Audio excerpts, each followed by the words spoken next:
Boa noite, meus amigos! Sejam todos bem-vindos a mais uma live, a 2J, a live que vai te transformar, deixa eu segurar aqui, no cara que resolve problemas elétricos, seja na indústria, em qualquer canto que você trabalhe. Meus amigos, se você é o cara que trabalha com CLPs, ou que se você trabalha com essa linha da Siemens, essa S7200, ou se você não trabalha, com certeza um dia irá trabalhar. Hoje nós vamos te mostrar de forma prática como você vai resolver problemas envolvendo aí os módulos de expansão dessa CPU. Então, pessoal, essa CPU é uma das mais utilizadas no mercado e eu tenho certeza que você vai estar um pouco mais preparado para enfrentar problemas envolvendo esse equipamento, tá certo, senhores?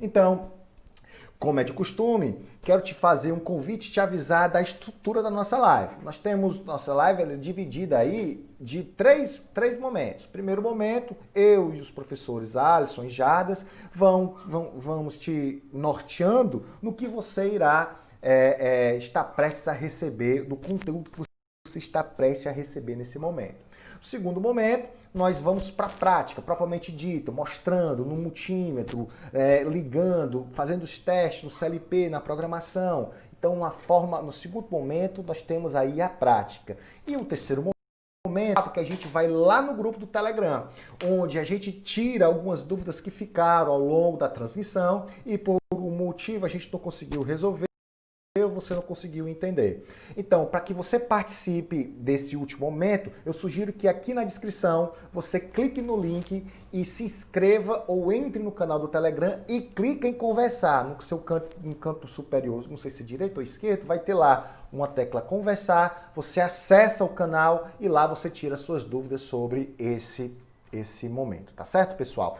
Dito tudo isso, vamos iniciar a nossa live, o nosso conteúdo. Então, senhores, antes da gente começar, eu gosto sempre de trazer esse questionamento para que entre na sua cabeça e você aí, depois você me agradece, e você aí saiba o que é o nosso grande objetivo aqui na 2J.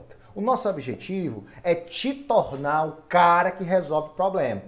E por que é que você deve se tornar um solucionador de problemas elétricos? E aí eu vou te dar 3 motivos para que você faça isso. Primeiro de tudo, se você é empreendedor, soluções personalizadas, elas são muito mais valorizadas no mercado, meus amigos. E outra coisa, você vai faturar mais sem ter que brigar por preço. Por quê? Porque os profissionais que só trazem soluções triviais, eles não podem se diferenciar dos demais. Por quê? Porque eles só sabem fazer aquilo. Só sabem fazer a mesma solução que qualquer pessoa faz. Mas se você é um cara que sabe resolver problema, se você é um cara que escuta o problema do cliente e sabe, com base nos seus conhecimentos, entende e modela uma solução personalizada, você aí está sozinho no mercado. Você vai faturar mais e ter clientes que vão estar sempre contigo futuramente. Mas suponha que você, então, não é um empreendedor, suponha que você é um cara que trabalha numa empresa. Imagine só, no momento de crise, no momento em que a empresa não está passando muito bem, saindo de uma pandemia, quem você acha que a empresa vai manter nos quadros? O profissional que resolve o problema ou o profissional que só faz trocar peça, montar fio, fazer o mandado do supervisor? Responda aí no comentário. O que é que você acha? Então, meus amigos, quando você é reconhecido como um cara que resolve o problema, seja tanto empreendedor ou quanto um funcionário, você é o cara que vai estar sempre sendo solicitado, sempre sendo reconhecido. E aí, nas oportunidades da empresa, você já parte na frente com esse diferencial. Show de bola? Então, esses são um dos motivos para que você se torne aí um solucionador de problemas elétricos. O que é que você ganha com isso, tá certo, senhores? Mas aí, uma pergunta que você que deve estar me escutando agora é o seguinte: beleza, eu sei que eu devo me tornar aí um cara que resolve problemas, eu sei que eu tenho que me tornar um solucionador de problemas elétricos na indústria, no campo que eu trabalho, em qualquer área. Se eu sou um profissional de elétrica e automação e eu quero ser diferente do mercado, eu sei que eu tenho que ser um solucionador de problemas. Mas a pergunta que se faz é: como? E aí eu vou te dar uma resposta de como você vai se tornar esse cara que resolve problema, de como você vai se tornar um cara que se diferencia dos demais. Ora, você se diferencia dos demais quando você aí é um cara que consegue, com base nos seus conhecimentos, personalizar ou resolver, atender a necessidade específica do cliente. Tá certo, pessoal? Então, como é que eu faço isso, professor Alan? Você faz isso aumentando a sua base de conhecimento. Quando você aumenta a sua base de conhecimento técnico, você aí começa a ter bagagem, começa a ter know-how, começa a ter aí capacidade para enfrentar e resolver esse tipo de problema. E o que vem a ser conhecimento técnico? Conhecimento técnico, meus amigos, é dividido em dois instantes, em duas principais partes. Primeiro é a base teórica que você consegue ou nos seus cursos técnico, no seu curso profissionalizante ou na sua faculdade. Então a base técnica, teórica, o conhecimento técnico que é lastreado, que tem a base nessa base teórica, ele é muito importante, senhores. Eu digo isso por quê? Porque eu já estou no doutorado. Se isso não fosse importante para mim, não fosse um diferencial para mim, eu não estaria 11 anos estudando e me tornando cada vez mais um especialista numa determinada área. Tá certo, senhores? Então é muito importante ter essa base teórica. Mas toda a base teórica, ela não se sustenta ou ela é limitada quando não se tem o quê? Conhecimento prático. Se não tiver prática, se não tiver no campo de batalha, se não tiver ali no chão de fábrica, meu amigo, isso não serve para muita coisa. Essa base teórica não vai servir para muita coisa. Até mesmo porque um bom plano ou uma boa teoria, por mais fundamentado que seja, adaptada para aquela realidade ali do dia a dia do chão de fábrica. Por quê? Porque existe limitação de orçamento, existe a máquina que tem que partir e não tem as condições ideais, existem uma série de coisas que vão limitando aí a ação do conhecimento teórico puro, né, tradicional, tá certo, senhores? Então, essas duas coisas aí, elas precisam andar unidas, juntas. Então, uma base teórica bem fundamentada e o conhecimento técnico. Certo? Massa. Alan, agora tu falou isso aí, eu fiquei com a dúvida. Aí. Beleza, eu não tenho tanta base teórica assim. Ou seja, eu já estou na indústria há um certo tempo, mas eu sempre me enrolo com algumas coisas. Eu sinto que essa minha base teórica ela não está do jeito que devia estar. Então, para isso que existe a A2J. Por quê? Porque nós estamos ao longo de 8 anos, tanto de sala de aula, quanto de consultorias, fomos vendo o que você precisa saber ou entender para ter uma boa base teórica e conseguir aí, com base na sua expertise, ser um profissional diferenciado. Haja vista o exemplo que você está vendo agora, nós estamos na live 50, senhores. Isso mesmo, na live 50. E agora, neste momento, nós estamos iniciando a falar de CLP. Vocês estão vendo aí, pessoal? Então, por quê? Porque não adiantaria eu estar te mostrando o conteúdo de CLP, não adiantaria eu estar mostrando para você algum truque, alguma maneira, né, de resolver um problema envolvendo aí controladores lógicos programáveis, se você não tem aí toda a fundamentação teórica de, por exemplo, comandos elétricos. Tá certo, senhores? Então, Se você quer ser o cara que resolve o problema, então você tem que ter esse conhecimento técnico bem afinado, fundamentado em uma boa base teórica e conhecimento do chão de fábrica. Se você não tem a base teórica, as lives já vão te dar uma boa introdução, um bom início. E se você não tem aí vivência de chão de fábrica, as lives também vão te ajudar, porque toda a nossa teoria ela é fundamentada onde? Na prática. Então nós trazemos para vocês aqueles problemas que nós nos deparamos no nosso dia a dia. Nós dividimos com vocês nos grupos o nosso dia a dia de como a gente está resolvendo problemas de automação de composteira, de automação de inversores de frequência para motores de 150 CV, entendido?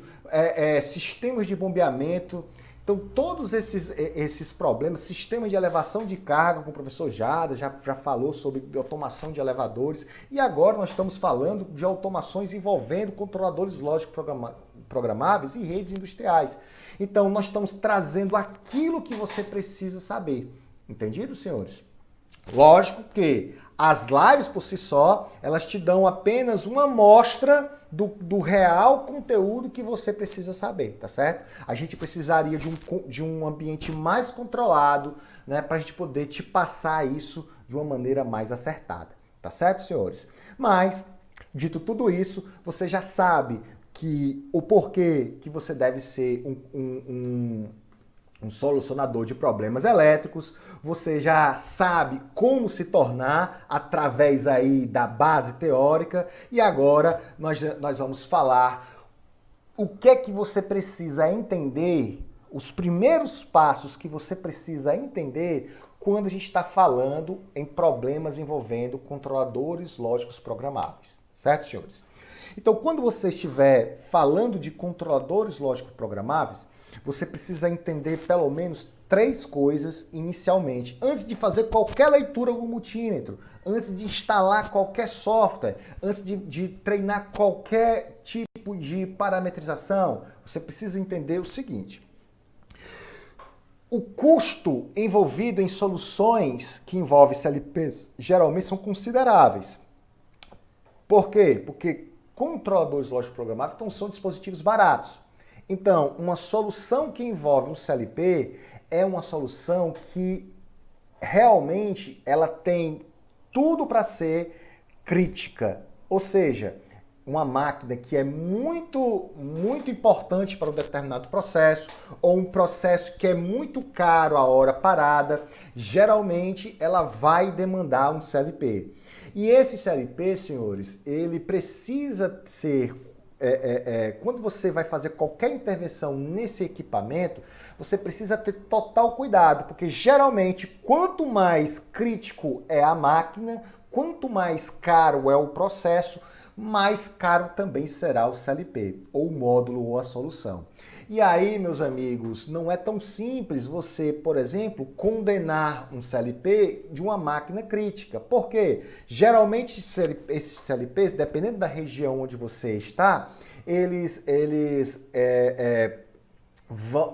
vão demorar muito tempo para vir peças de reposição, se caso lá na fábrica não exista. E se demorar a vir essa peça de reposição, como é que a solução vai funcionar sem o controlador? Então você tem que ter muita cautela quando você estiver trabalhando com CLP. Então, às vezes, acontece o seguinte, eu já vi muito isso acontecer. Quando eu acompanho o Jadas para fazer as soluções com o CLP, com as consultorias, o pessoal fica vendo o Jadas fazendo a atualização do firmware, atualizando, intervindo no problema. Você já viu no grupo Chão de Fábrica o Jadas operando o CLP na rede pela internet. Aí o cara, rapaz, eu quero mexer no CLP, quero fazer isso aí. Aí o que o cara faz? O cara entra no curso de programação de CLP. Programar o CLP é apenas um dos problemas, mas até você chegar no nível de programação, existe um chão muito grande para ser corrido. Entendido, meus amigos? E hoje, nessa live, nós vamos te mostrar na prática isso. Entendido? Nem sempre saber programar um CLP, ou melhor, vou até refazer. Muitos de vocês acham que programar o CLP é apenas programar em linguagem Ladder. Muitos CLPs, a linguagem Ladder nem é a única. Existem outras maneiras de se programar o CLP que ao longo das outras lives nós vamos trazendo para vocês aqui. Mas é muito importante que você perceba isso, tá certo? Você tem que desenvolver uma série de técnicas, uma série de expertises que vão te possibilitar ser o cara que, antes de até entrar na programação, vai dar um diagnóstico que pode nem ser a programação. Entendido, senhores? E para isso, é muito importante que você tenha, antes de começar a ir para a programação, né? Você tenha aí um background. Um background em quê? Em instrumentação industrial. Por isso, nas nossas lives, o professor Jara já te ensinou como é que detecta sinais, por exemplo, tipo P, tipo N. Qual é o sinal que o controlador está esperando? Isso é uma variável digital ou analógica? Qual é o tipo de controle que eu necessito para aquela aplicação? É só ligar, desligar uma bomba? Ou é só, ou eu preciso de um ajuste proporcional, integral, derivativo, um controle mais específico? Então, muitas vezes, meus amigos, a solução, ela se desenha muito antes de você ter o CLP na mão, tá certo? E se você vai tirar um problema ou tentar resolver um problema, conhecer essas informações, esse background, essas coisas, esses conhecimentos prévios, vai te facilitar e muito. E outro detalhe, infelizmente, nem sempre você vai dar boas notícias quando você for contratado para solucionar um problema. Como assim boas notícias? Às vezes você vai ter que condenar uma peça de um CLP, que é uma máquina caríssima. Às vezes um CLP descontinuado, como o professor Jardas passou recentemente, tá certo? O CLP descontinuado da Schneider, me falha agora a memória qual é a referência dele, a máquina estava funcionando, então como é? Aí você, é muito simples, você, condena o CLP ou condena uma parte. O módulo do CLP não é tão simples assim. Por quê? E aí, se eu condenar uma parte do CLP, um módulo do CLP, se não existe mais fabricante para ele, como é que eu vou substituir esse módulo? Então, eu tenho que substituir o controlador inteiro? E aí, qual é o preço que isso vai acarretar para o cliente? Então, são essas coisas que você precisa ter em mente quando se fala em solução envolvendo controladores lógicos programáveis. Desde a atualização de um firmware, até se você pode ou não fazer substituição de peças com CLP em modo run ou não, são esses conceitos que a gente vai te apresentar agora. E você... para você entender de fato o poder que esse conteúdo tem, o poder de se tornar um solucionador de problemas, você precisou de 50 lives, pessoal. É muito tempo. Vocês entenderam, pessoal? Vocês entenderam? Então, um conhecimento desse é um conhecimento trivial ou é um conhecimento escasso? E por ser escasso, é valioso no mercado? O que é que vocês acham? Quanto é que vocês acham que um cara que, por exemplo, instala uma bomba com um controle tradicional de bomba cobra, ou ele pode cobrar, ou uma solução envolvendo controle de tubo vazio, controle de revezamento de bomba, ou outros parâmetros que nós colocamos nas nossas soluções, vale? Eu vou te dizer, ela foi avaliada 5 vezes mais. E nós não precisamos morrer, não. O cliente, quando escutou a nossa proposta, ele não quis. Aí ele contratou uma proposta 5 vezes mais barata. Então, dos 6 pontos, ele fez uma com a solução trivial. Dito e feito. Foi o que aconteceu. A solução trivial não resolveu os problemas dele. É nisso que você vai fazer se tornar quando você começa a se tornar aí um solucionador de problemas. E nesse mundo de instrumentação, de automação mais sofisticada, que envolve aí controladores lógicos programáveis, redes industriais, a hora e o preço do diagnóstico, ele é mais caro. Entendido, senhores? Então, dito tudo isso, nós agora vamos para a prática. E antes que a gente entre na prática, eu quero te avisar o que é que você está prestes a receber aí. Existem, meus amigos, inúmeras maneiras de você identificar problemas em expansões, tá certo? Nessa CPU da Siemens, tá certo? Existem diversas maneiras. Existe, por exemplo, o próprio programa, o Tia Portal, ele vai te dar um recurso de diagnóstico que identifica sérios problemas, vários problemas, que já facilita muito na hora de você, por exemplo, tirar um problema ou diagnosticar um problema numa CPU dessa, certo?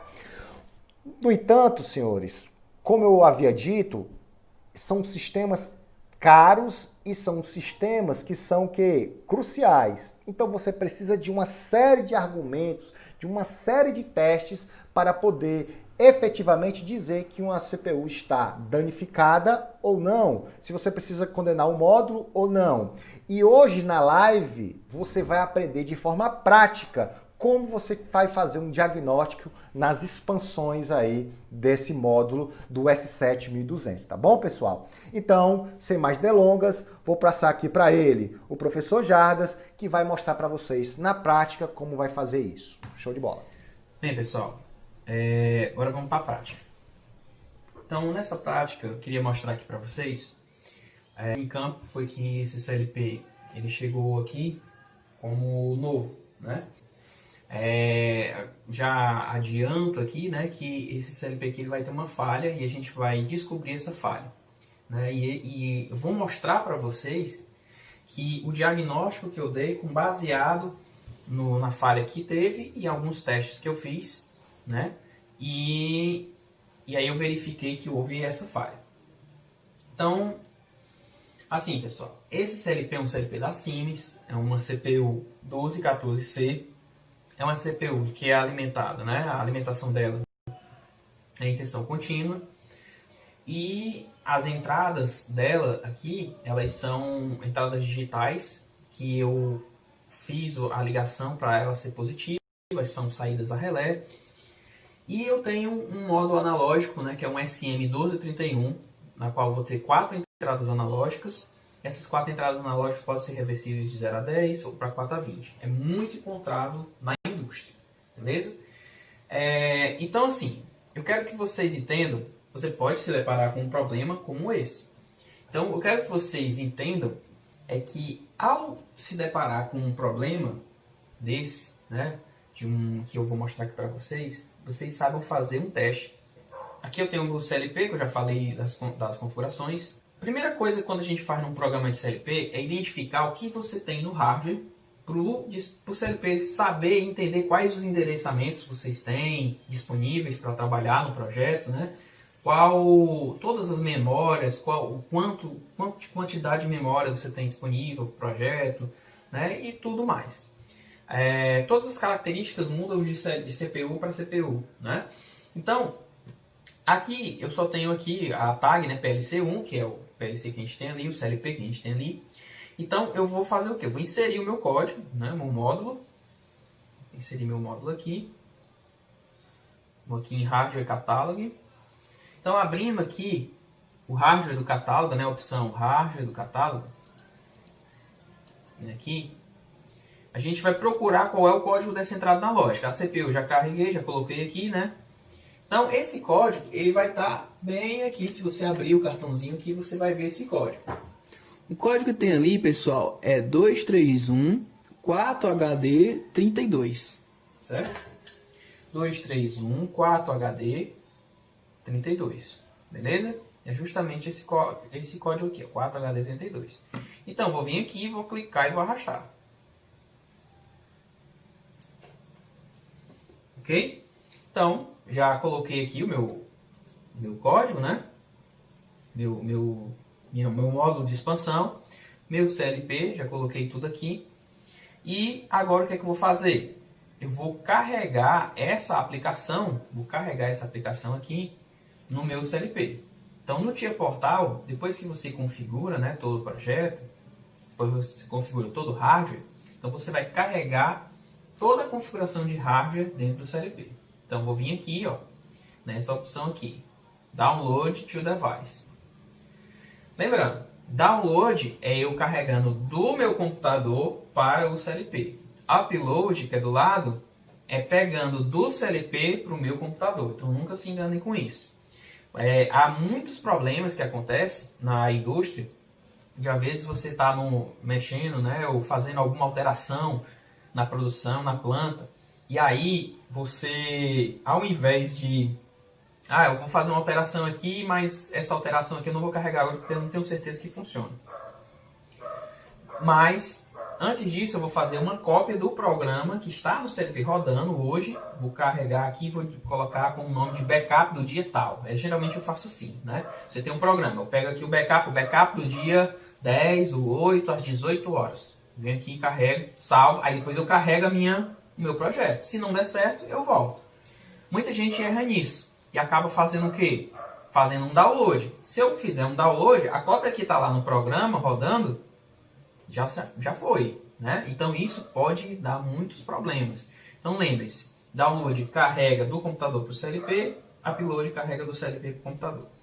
Então eu vou vir aqui, eu já carreguei toda a rede, certo? Depois vocês coloquem nos comentários se vocês quiserem, né, algum vídeo ensinando como é que faz para colocar online, como é que faz para pelo menos monitorar, certo? Isso aí é uma chave muito importante, é um conhecimento muito importante, principalmente para quem tem essa CPU no seu processo, né? De você fazer qualquer alteração, beleza? Então você faz qualquer alteraçãozinha, você quer monitorar, é muito comum, né, para manutenção, às vezes você faz uma alteração, eu quero, a máquina original veio assim, mas eu queria que você botasse um temporizador, eu queria que você colocasse um contador, eu queria que você colocasse outra saída, ou então essa entrada queimou e eu quero jogar para outra entrada. Então esses tipos de alterações são muito comuns de fazer no chão de fábrica.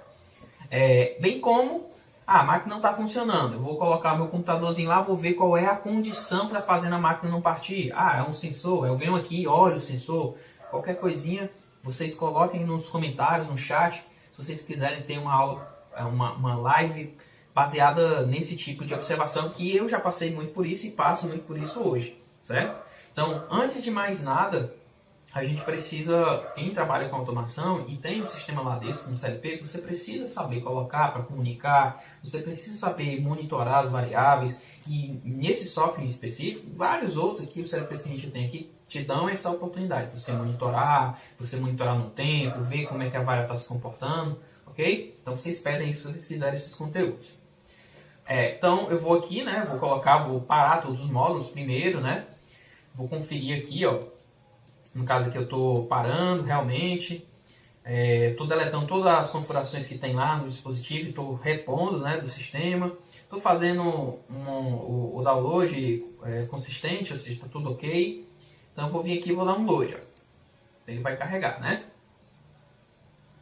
Normal, pessoal, vai acontecer, ele pode ficar vermelhozinho aí o LED, vai para stop, né, o CLP, vocês estão vendo ali aquela LEDzinho laranja.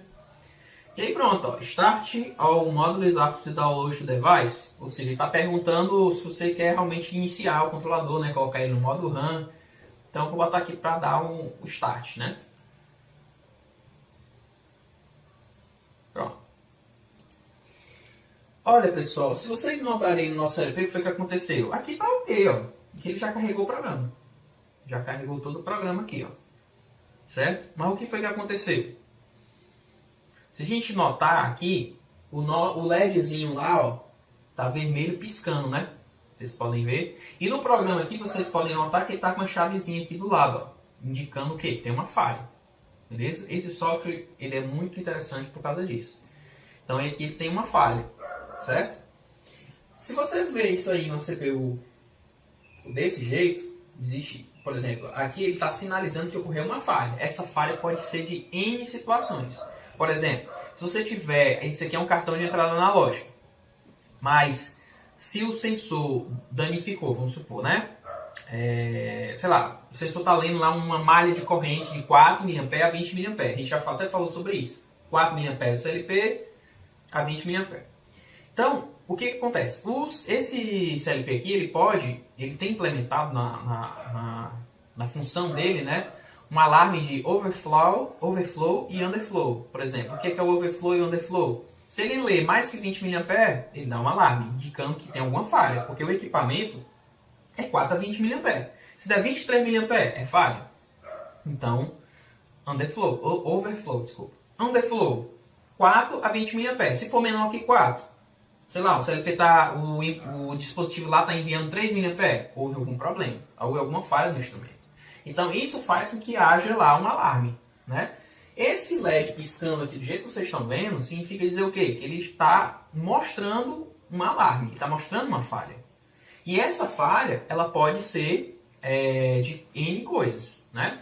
Então, o que eu vou fazer aqui, pessoal? Nesse CLP, ele é interessante, porque ele tem uma área chamada Online Diagnostics. Então, está aqui do lado, aqui, ó. Vou clicar aqui 2 vezes, certo? E ele vai varrer o CLP e vai te dar um raio-x. Está aqui do lado, aqui está dizendo que está em erro, né? Só que o CLP está em RUM, ou seja, o programa que estivesse rodando aqui, ele estava rodando, tá? O programa que ele tivesse aqui estava rodando. Mas isso não me indica dizer que o CLP parou. Mas o que acontece? O que a gente pode dizer? Que a leitura dos canais analógicos, né? A leitura dos canais analógicos realmente ele não vai acontecer por conta desse erro, né? O erro no cartão. Então eu vou vir aqui e vou procurar em Diagnostic Statistics. Então ele diz que existe um módulo e diz que está em falta, né? Vamos ver aqui. Vamos procurar aqui o que é. Então vamos ver Diagnostic Buffer. Ó, ele está me dizendo que aqui deu tudo ok, startup, aí tá falando todos os modos que deu ok, né? E aqui está mostrando uma mensagem, né? Essa mensagem, calma aí, deixa eu ver aqui essa mensagem aqui. Essa mensagem é do dia 1º. Talvez o RTC não esteja configurado, certo? Provavelmente é isso. Mas desconsiderem esses dias, essas datas aí. Talvez esteja desconsiderado. Vamos lá. Ó, pessoal. Bem aqui, está mostrando uma falha. E essa falha é Supply Voltage Missing. O que é o Supply Voltage Missing? Se você for analisar lá procurar, né, no manual lá dos equipamentos, desse equipamento em si, né? É o Supply Voltage Missing, né? Ele é o que? Significa que se a gente for traduzir, né? Ele tá indicando que a fonte de alimentação naquele cartão ele não existe, não há fonte de alimentação. Porque é o seguinte, se a gente olhar aqui, ó, vamos olhar aqui, eu vou mostrar aqui o diagrama desse cartão aqui. Olha, você tem a fonte, né, ó, DC, no meu caso aqui é uma fonte de 24 volts, né? E aí você tem o negativo indo para o terminal M e você tem o positivo indo para o L+. Então isso indica dizer o quê? Que essa alimentação aqui é a alimentação 24 volts da entrada do cartão. Todo cartão analógico, nesse caso aqui, o SM1231, ele tem que ter alimentação. Ah, mas ele tem uma ligação física que liga o CLP, né? Ele liga o CLP, a CPU do CLP ao cartão. Beleza. Essa alimentação interna, pessoal, é uma alimentação dos circuitos internos, processador e tudo mais.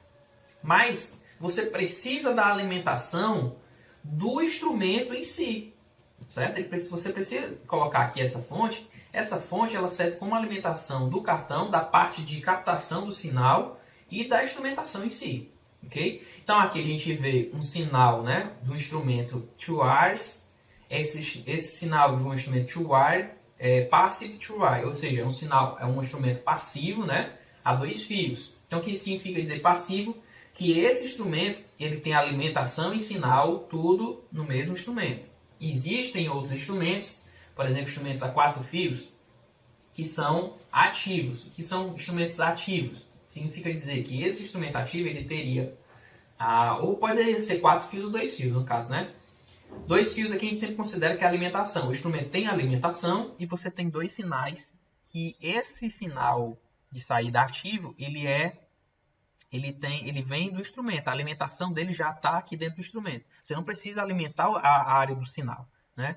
Existem instrumentos que você tem lá 2 fios, né? Você não precisa, ele tem que indicar, né, se é ativo ou passivo. Se for ativo, precisa de alimentação, não precisa de alimentação, desculpa, e passivo precisa de alimentação, beleza?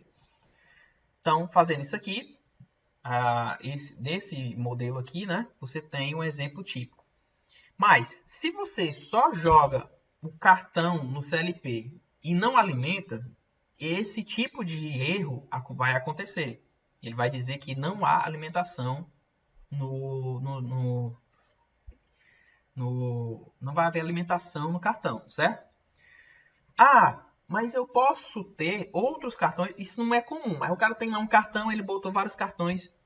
E aí eu não quero alimentar porque eu não vou usar aquele cartão. Aquele cartão ali tá ali só para, sei lá, se houver uma expansão, né? Eu quero ver, vai ter uma expansão do processo, eu vou deixar logo o cartão aqui. Mas se eu deixar esse cartão alimentado, se eu deixar esse cartão não alimentado lá, eu não quero alimentar ele, quero só deixar ele ligado lá no CLP, mas não quero alimentar. Ele vai ficar dando esse erro aí. Então, tem como a gente fazer o quê? Tem como a gente fazer uma supressão desse erro, né? Se eu vier aqui, ó, Device Configuration, eu venho aqui e clico 2 vezes, certo? Vou colocar em geral, vou abrir aqui o geral. Não. Aqui, pronto. Módulo Diagnostics, Enable Power Supply Diagnostics. Eu venho aqui, ó, por exemplo, desabilito. Se eu desabilitar isso aqui e carregar, ó, vou carregar de novo. Desabilitei o erro lá, né? Vou carregar tudo de novo.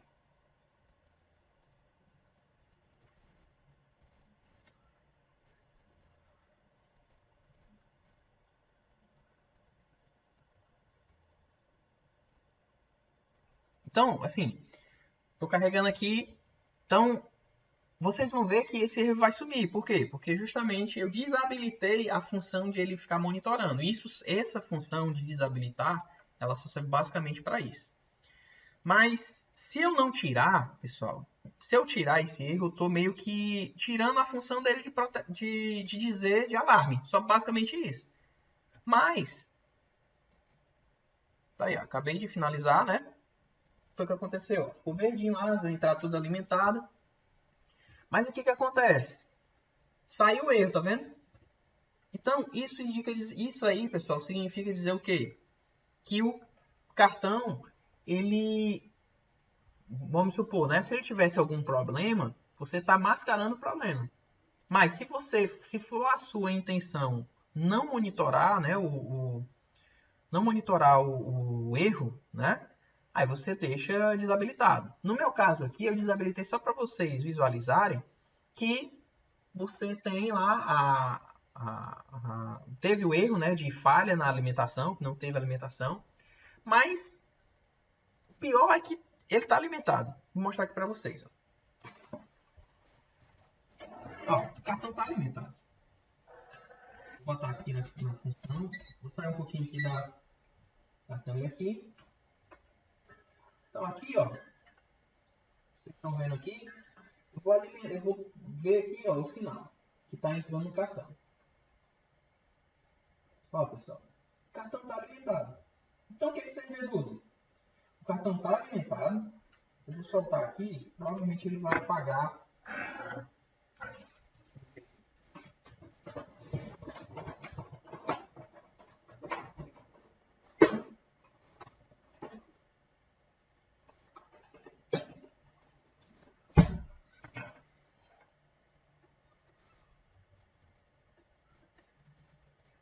Olha, tirei o sinal, né? 24.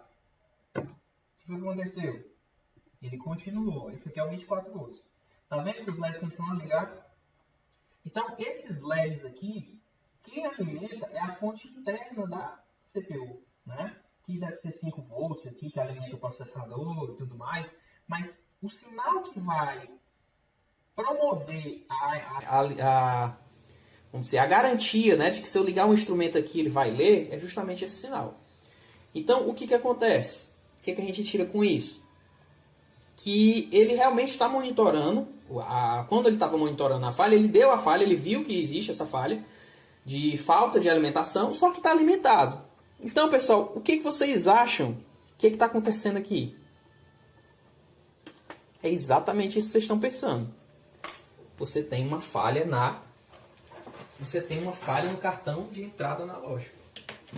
Então, realmente, daqui eu não tenho outra opção. Se isso aqui tivesse numa máquina, eu vou habilitar de novo, né? Ó, vou habilitar ele monitorar, né? Fazer o diagnóstico, né, da fonte de alimentação. Vou monitorar de novo. Então, o que vocês acham que vocês vão fazer nesse caso? Não tem outra, pessoal. Não tem outra. Já foi, já era esse cartão. Esse cartão não dá mais para usar. Certo? Aí, voltou a falha de novo. Ó. Então, um procedimento como esse, para verificar uma falha dessa, você precisa entender como fazer a comunicação, né? Comunicar. E você também tem que ter o conhecimento básico de CLP para entender que isso aí pode acontecer. Ora, sei lá, aconteceu por N razões, mas por essa razão o cartão analógico danificou. Daí ele não vai ler mais, só pode realmente se for para manutenção ou para trocar. Se for numa máquina tem que trocar, né? O procedimento de trocar esse cartão é extremamente simples, né? Todo cartão analógico, toda expansão, né, que você for trocar, se ela não tiver a função de troca a quente, não é recomendado que seja trocado com o sistema ligado, tem que trocar com o sistema desligado. Geralmente, os CLPs, né, eles vêm com essa função. Alguns CLPs modulares, né, de grande capacidade, eles vêm com essa função chamada de função de troca a quente de cartões. Nesse caso aqui, eu não sei se esse CPU é troca a quente, mas não é. Geralmente CPUs compactos não são troca quente. Então, nesse caso, a gente tem uma falha no cartão. E aí, pessoal, o que é que a gente faria nesse caso? Ok? Então, nesse caso aqui, o que você tem que fazer? É fazer a troca imediata por um cartão novo, né? E realmente trocar o cartão e colocar um novo. E carregar o programa de novo e colocar a máquina para funcionar. Ok? Então é isso. Espero que vocês tenham gostado dessa live. Beleza? Se vocês quiserem mais conteúdos voltados para isso, coloquem aí no chat, né? E espero que, se você for novato aí, inscreva-se no nosso canal, entre no nosso grupo do Telegram. E boa noite. Até a próxima. Valeu.